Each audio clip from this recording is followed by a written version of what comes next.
now dedicate myself to your service. Not based upon some rigid creed, but bound together by ideals and aspirations. Elizabeth II, Britain's longest-serving monarch. She's reigned over this country for nearly 70 years. She's a woman of remarkable stamina. She's the most famous woman in the world. She's seen a man land on the moon, and 14 prime ministers come and go. But 400 years earlier, there was another Queen Elizabeth. Elizabeth I is this brilliant, genius queen. Now, we're setting the two Elizabeths side by side to see if, despite the centuries, there is more that unites than divides them. The idea of comparing the two Elizabeths is immensely fascinating.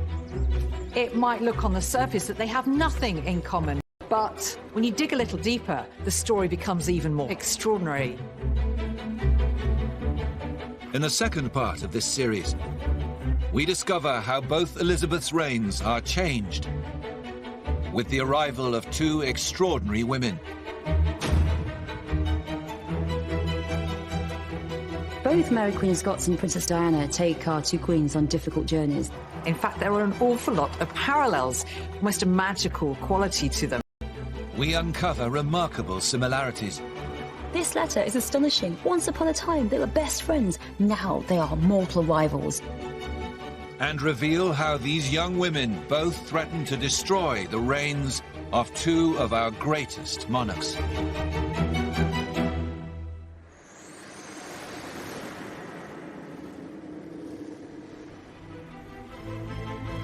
The story of Queen Elizabeth I and Elizabeth II's rise to the throne has revealed some intriguing similarities. Both women rose from royal obscurity to become popular and successful monarchs. And their journey has made them both unflinching and dedicated queens. What unites the two queens is their sense of tradition and duty. But neither of the Elizabeths were supposed to be queen at all. They had a fairly tortuous path to the throne. But that wasn't the end of their battle. It was just the beginning. Both Elizabeths battle with two very different women that enter their lives. Mary, Queen of Scots, and Princess Diana.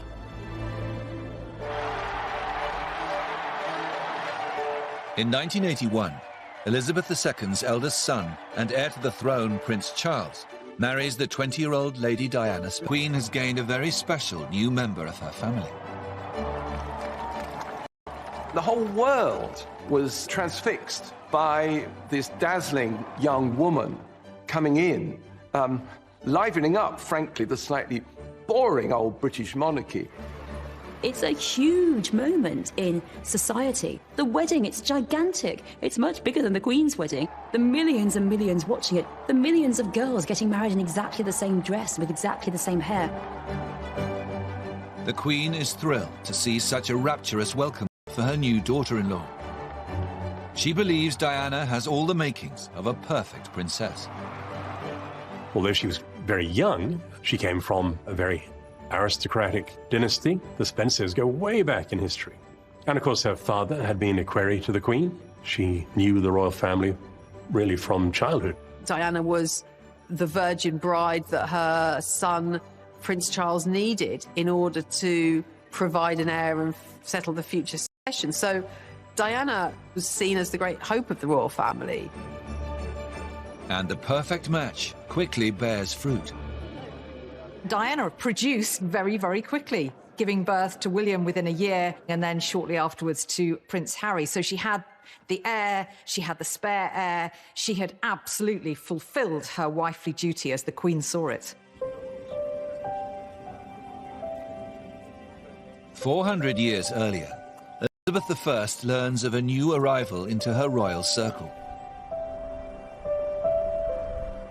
In 1561, Mary Stuart returns from France to become Queen of Scotland. Mary has lived in Europe since childhood, but she has a rightful claim to the Scottish throne. And she is also Elizabeth I's cousin. Elizabeth hopes that having her relative on the throne will keep the Kingdom of Scotland stable. and protect her own position.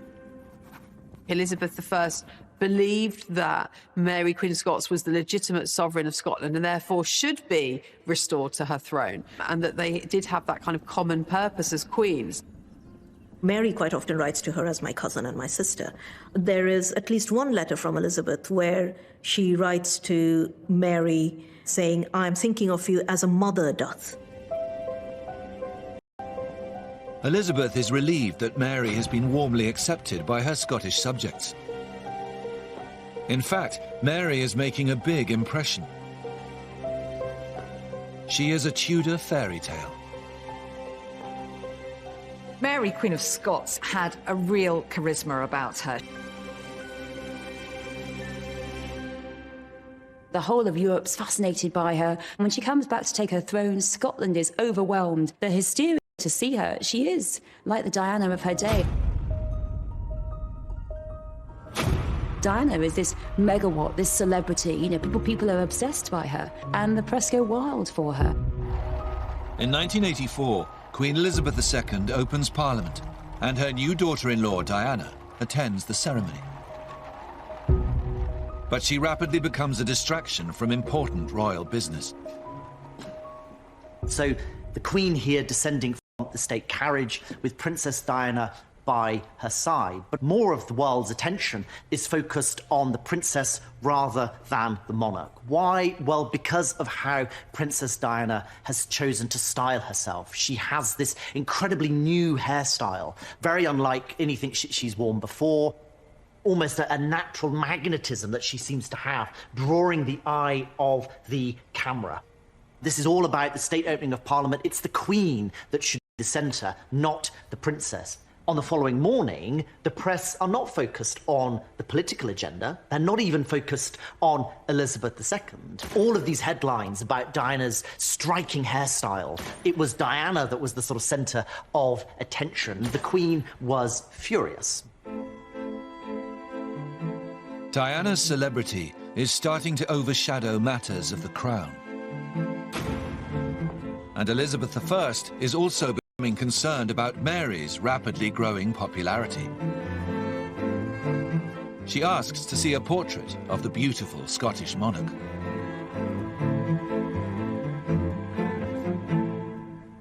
What I think is so striking about this image is Mary's hairstyle. So long hair, which has been trussed up and then held in place by these pearls and this gold hairnet. At the time, this would have been quite unusual, I think. It is a sort of rival image, if you like, to that of Elizabeth I. Here you have a different version of what beauty and power could look like. I mean, let's not forget that Mary traced her ancestry to Henry VII in the same way, of course, that Elizabeth did too. So this could be a rival candidate. And Elizabeth is asking all manner of questions about Mary's appearance, what's her hair like, and of course, crucially, who is better? And there are some really striking parallels between those images of Diana with this presentation of Mary, Queen of Scots. Both women have a little bit more license to play with their image, and that makes them more alert at Elizabeth II, that their power could be precarious.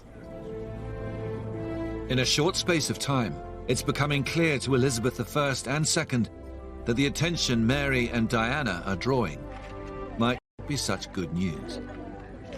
The Queen's role was to be head of state. Princess Diana's role was to be future joint head of state. But Princess Diana was so successful in her role that she was seen as a threat to the established order. People are following her. She's all over the press. They're copying her hairstyle. Just in the same way, people are trying to emulate Mary and how she's dressing. They become style icons, but so much more than that. Mary and Diana present a rather beguiling alternative to the person who is on the throne. And therein lay the secret of their popularity, but also the threat that they posed to the two Elizabeths. Soon it will become clear to both Elizabeths that the two younger women are becoming a problem.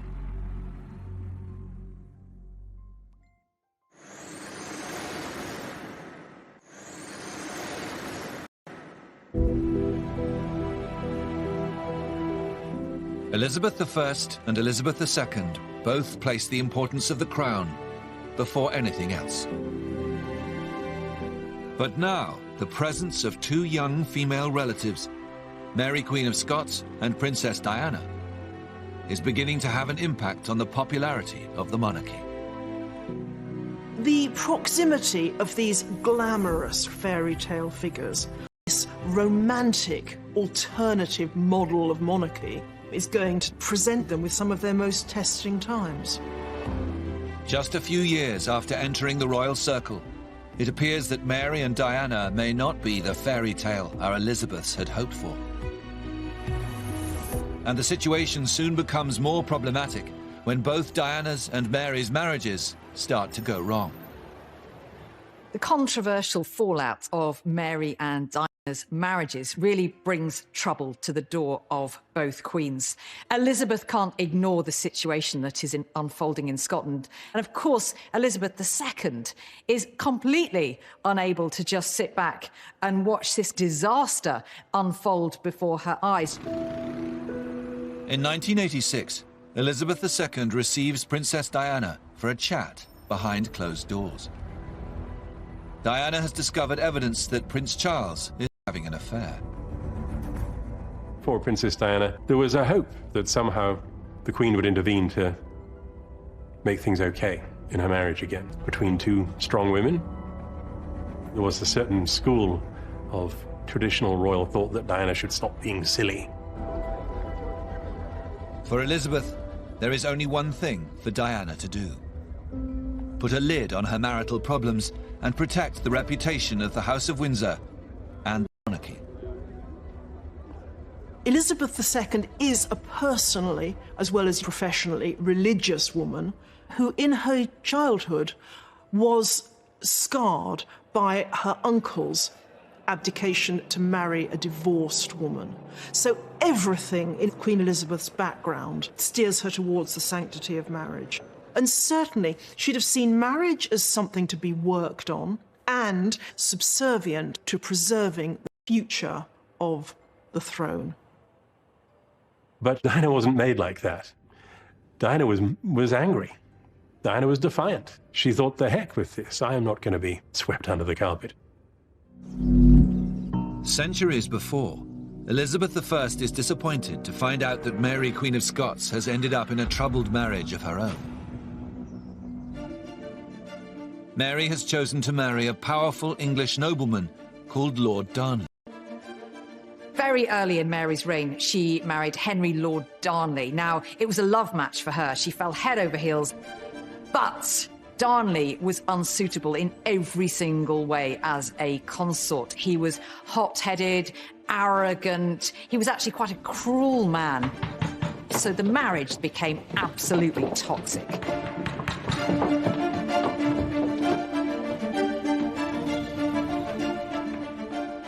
Elizabeth receives a panicked letter from Mary. She's now pregnant and wants the Queen's support to protect her from her abusive husband. This is one of the most dramatic letters when it's all started to go horribly wrong for Mary. Her husband, Darnley, has murdered her favourite secretary, whom Mary calls our most special servant, has been slain in our own presence. So she's writing to Elizabeth to tell her the full horror of this incident and also to beg Elizabeth, as a fellow female sovereign, show a bit of solidarity and come and help Mary in her hour of need. But just like Elizabeth II, Elizabeth I's advice is to stick with the marriage. Darnley is a hugely influential nobleman. Upsetting him will throw Mary's crown and Scotland into disorder. Controversial one. She was urging her kinswoman and fellow Queen Mary to put duty first. Despite Elizabeth's advice, the situation soon turns to chaos. A faction of Mary's supporters rise up and murder Lord Darnley. And Elizabeth is horrified to learn that Mary is now planning to marry the man accused of her husband's murder, Lord Bothwell. Elizabeth writes Mary this desperate letter saying, please don't marry him. Please don't marry him. I exhort you, I counsel, and I beseech you, because he could be guilty of your husband's death. That letter, it's like the verbal equivalent of shaking someone by their shoulders, saying, what are you doing? The Queen's pleas fall on deaf ears, and Mary goes ahead with the marriage. Elizabeth was appalled. The behaviour of any one ruling queen impacted on the other. If Mary was going to look like this reckless, perhaps even murderous woman, what did that say about her sister queen across the board? 400 years later, Elizabeth II is also facing the danger of a seismic family fallout. The Queen is aghast to discover that the grisly details of Charles's affair are about to be published in a new warts and all book. And Princess Diana is rumoured to be the source. Now, that was a subterfuge by Princess Diana to get her message out to the outside world about the reality of her marriage. But what is so revealing is the royal establishment's response to it was not to say, oh my God, is this true? What can we do to put it right? The response was, oh my God, how could she? Isn't she awful? The Queen makes a move to try and limit the damage. She tells Charles and Diana that they must attend a royal trip to South Korea and make it work, at least in front of the cameras. If looks could kill, here we have a photograph of Princess Diana and Prince Charles. They have been sent on this diplomatic mission at the request of the Queen to make it look as though they are maintaining appearances. But what this image of Diana shows is that she will not play that part. Her feelings are drowning out. In rogue, Diana is not keeping to the brief of what is required of a royal princess. Overseas tours are some of the most important bits of duty that the royal family does. It is high-level diplomacy, certainly an area that you shouldn't bring your private difficulties into. Shortly after their return from South Korea, Diana starts to openly discuss a separation. The situation is slipping out of Elizabeth's control towards the one thing she is desperate to avoid: a divorce for the heir to the throne. And in 1567, Elizabeth I hears that Mary's new marriage to Bothwell is now also on the way out. The Scottish lords have risen up in outrage and rebellion at her marriage to her previous husband's murderer. Bothwell and Mary are forced apart. He escapes across the North Sea, while Mary flees south over the border to England.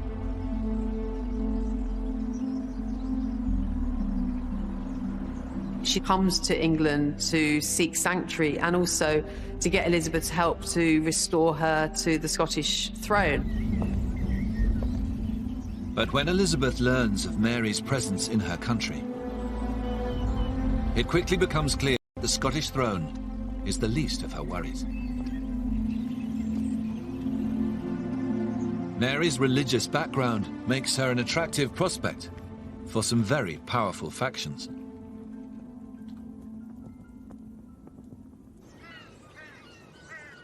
Mary was a Catholic, and for Catholics, both in England and around the continent, she was the rightful Queen of England.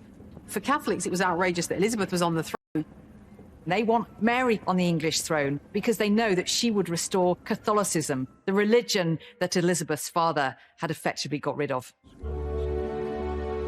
Elizabeth's advisors implore her to execute Mary as quickly as possible. But the Queen doesn't agree.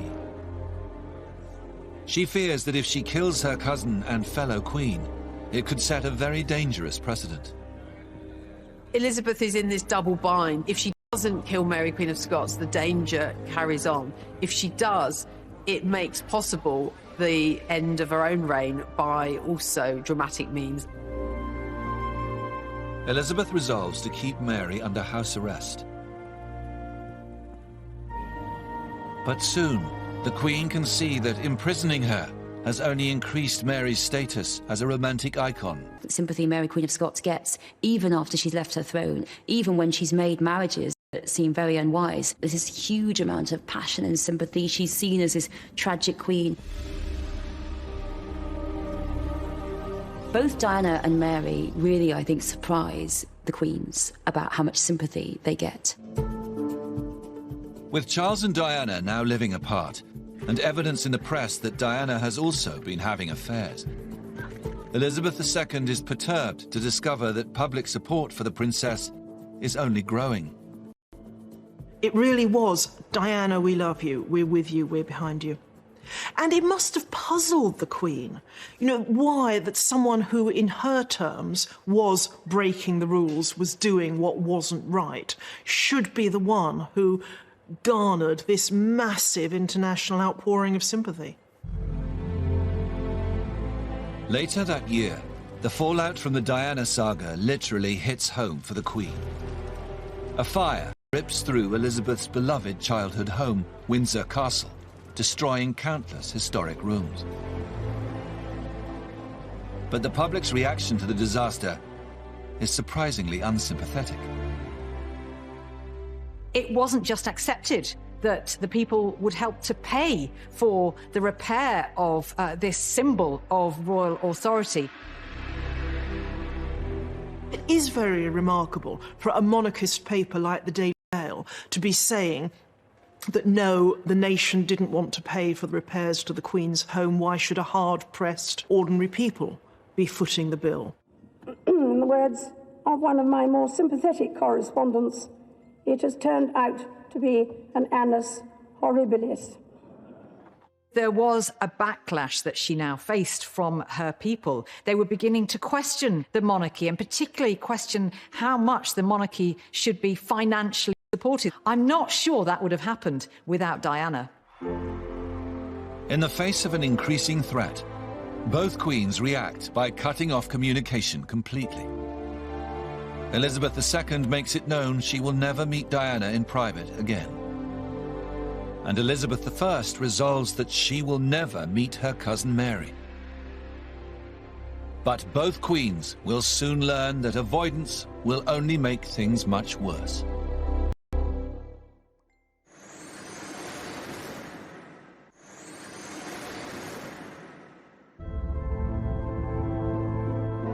Both Elizabeth's attempts to contain their problematic royal relatives soon go amiss.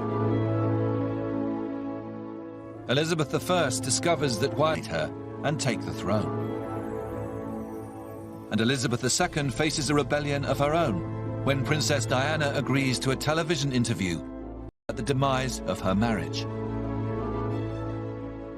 There's definitely a moment when both Mary and Diana become outright rebels, enemies to the Queens. So for Mary, it's after she arrives in England and she starts to involve herself in various plots against Elizabeth.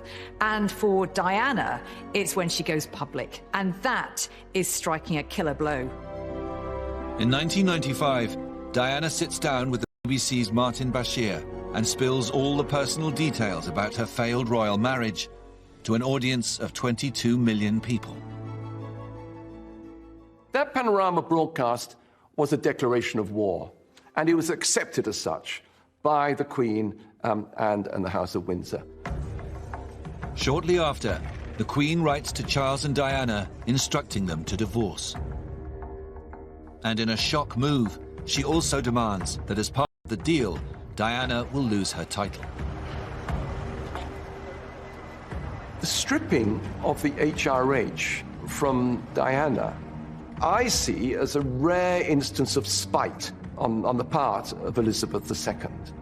The Queen's cool, to some extent, deserted her, and combat was engaged. Elizabeth I has the power to be much more brutal. For years, she has resisted calls to have Mary executed. But under immense pressure, she now finally starts to crumble. Elizabeth has taken on the greatest dark night of her soul with Mary, Queen of Scots, to make the decision to execute her. She really doesn't want to. Elizabeth finally signs the order for Mary's execution.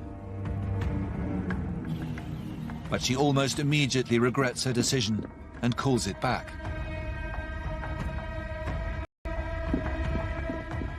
Elizabeth claimed that she hadn't meant to sign the warrant, she wasn't sure what she'd been given to sign, and that she'd then tried to revoke it, but it was too late. Of course, her ministers took the warrant straight up to Fotheringay so that Mary might be executed. They realised that if they wait days, weeks to sort of decide on how this is going to happen, Elizabeth may well have changed her mind, and so they act decisively, they act quickly. On the 8th of February 1587, Elizabeth I is told that Mary is dead.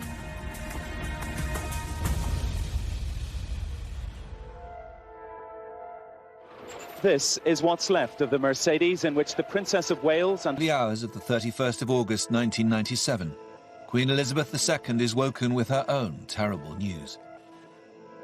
It's difficult to think of words that convey the shock that I remember feeling, to everybody around.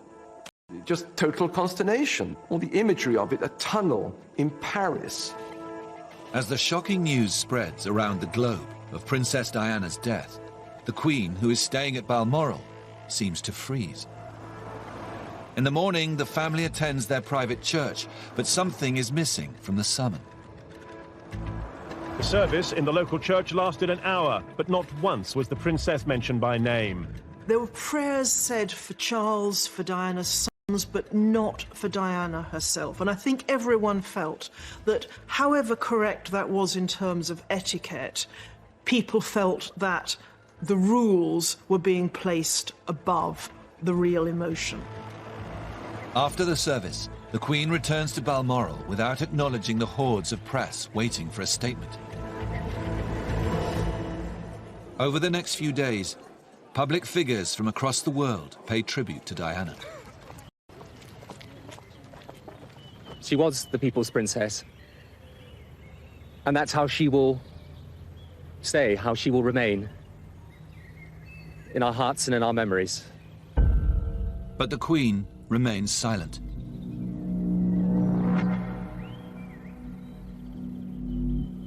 Elizabeth I also withdraws completely.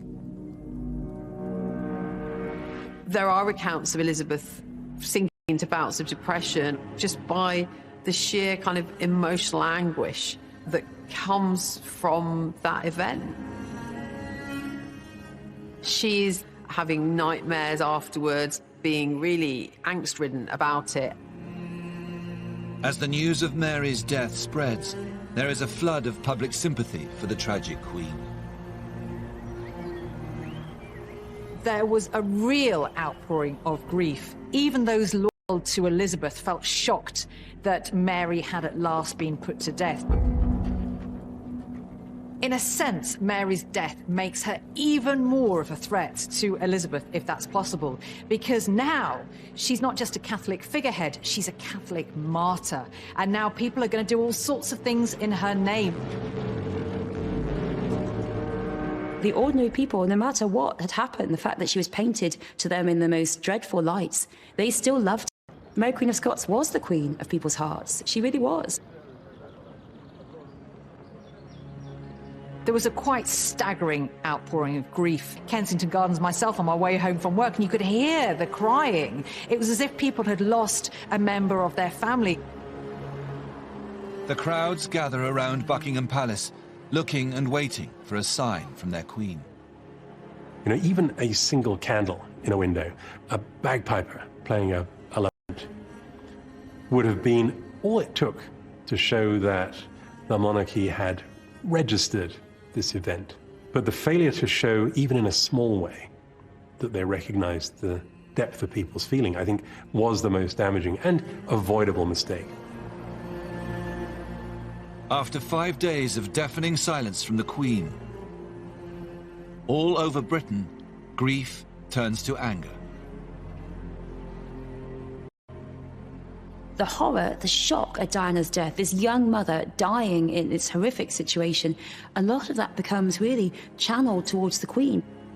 The papers were very outspoken. It was, "Your people need you, Mom," was one headline. "Show us you care." There was this outcry about the question of a flag over Buckingham Palace. It felt like a deliberate snub. The flag at half-mast. Definitely. Should have been done before now. Really can't understand that thing. And I think it's a big disgrace for the royal family not to do that. Soon, the public's anger becomes loaded with questions about whether the monarchy should exist at all. Over the length of her reign, people have questioned whether a hierarchy of privilege based on birth and not merit should be the thing that represents Britain. There was a moment where her throne looked quite threatened by a sense of real public outrage, a sense of the Queen having got it wrong. Elizabeth I is also facing a public backlash. In the aftermath of Mary, Queen of Scots' execution, the whole Catholic world rises up in revulsion. King Philip II of Spain, the world's richest and most powerful man, vows to avenge Mary, the Catholic Queen. He launches the mighty Spanish Armada. 130 galleons are on their way to invade England and destroy Elizabeth. The Armada is the single most serious threat that Elizabeth has faced in 30 years as Queen. It looks like England is going to be vanquished by the might of Spain. And in the days after Diana's death, there is quite a volatile atmosphere in England. It almost feels like there's some kind of rebellion brewing. To disaster, to people questioning the monarchy, to people saying, what is the monarchy for? The deaths of Mary, Queen of Scots and Diana, these push our queens, Elizabeth I and Elizabeth II, to the closest moments of crisis that they have throughout their whole reigns. But our two queens are in hiding and on the brink of a major disaster.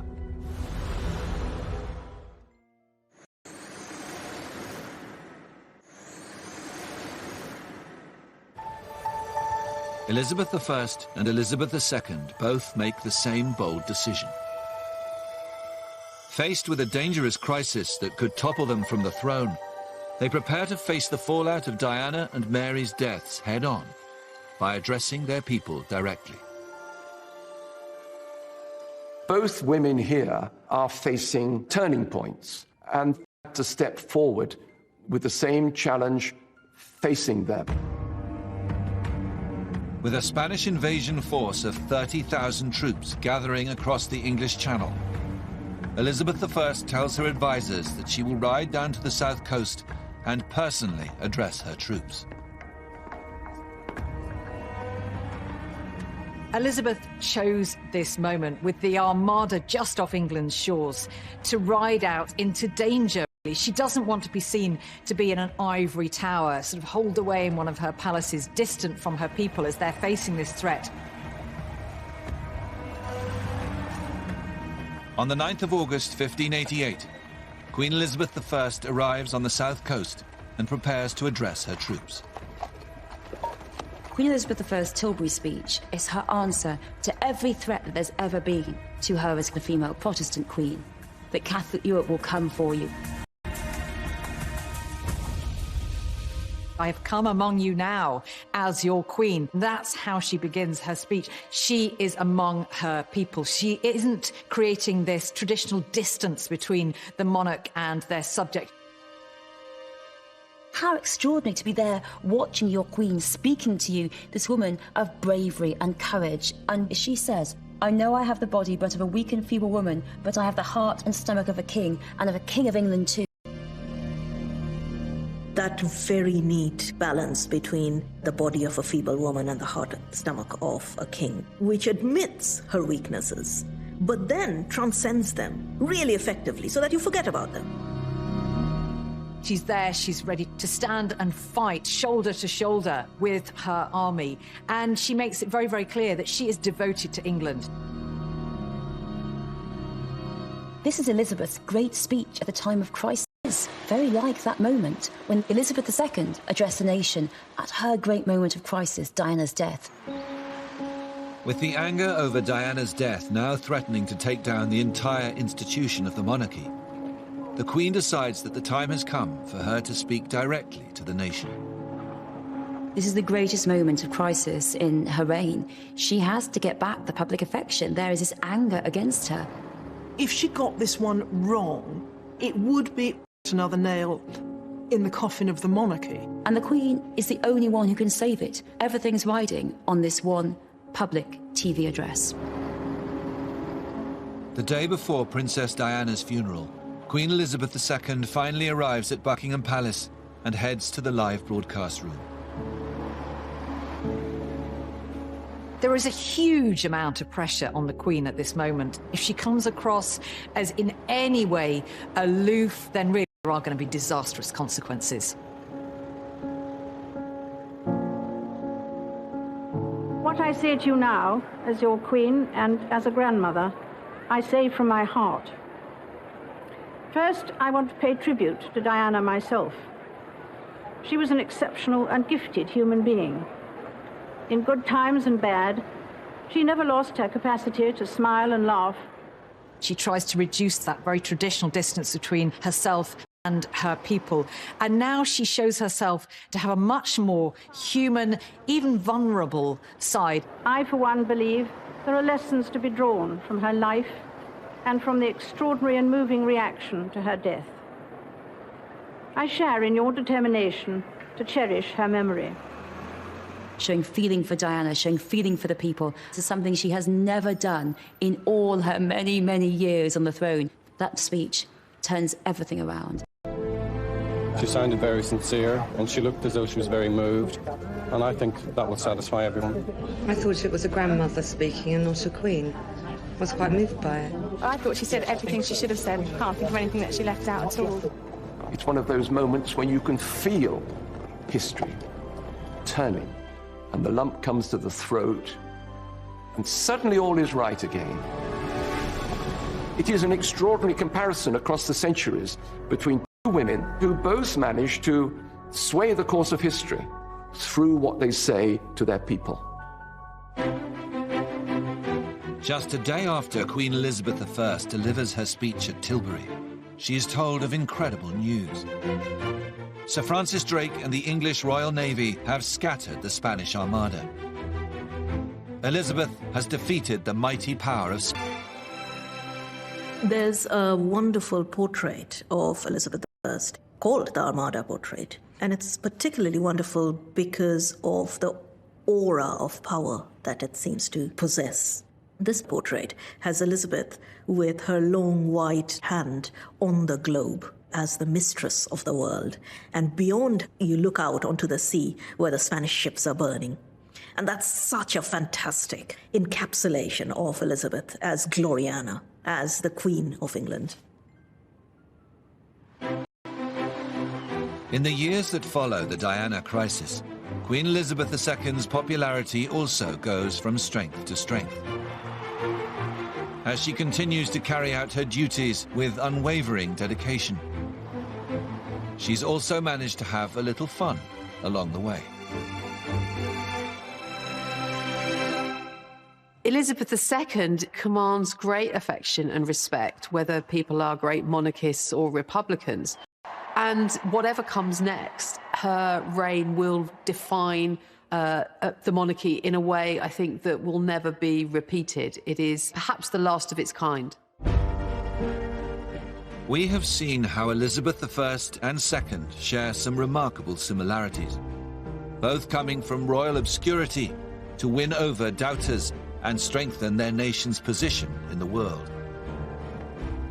They have overcome tragedy and adversity to secure their place in history as two of Britain's longest reigning and most successful monarchs.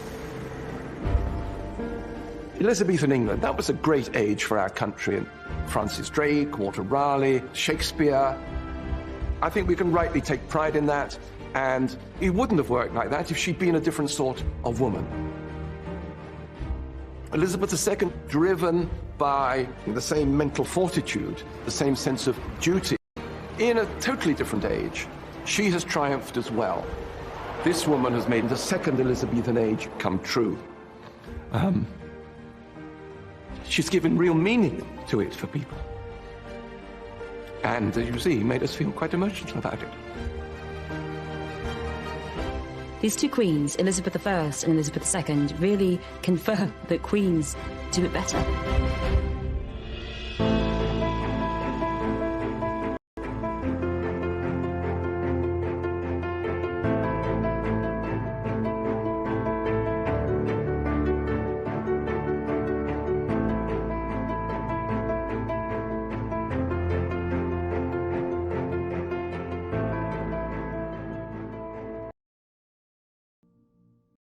Mary, Queen of Scots, and Princess Diana is beginning to have an impact on the popularity of the monarchy. The proximity of these glamorous fairy tale figures, this romantic alternative model of monarchy, is going to present them with some of their most testing times.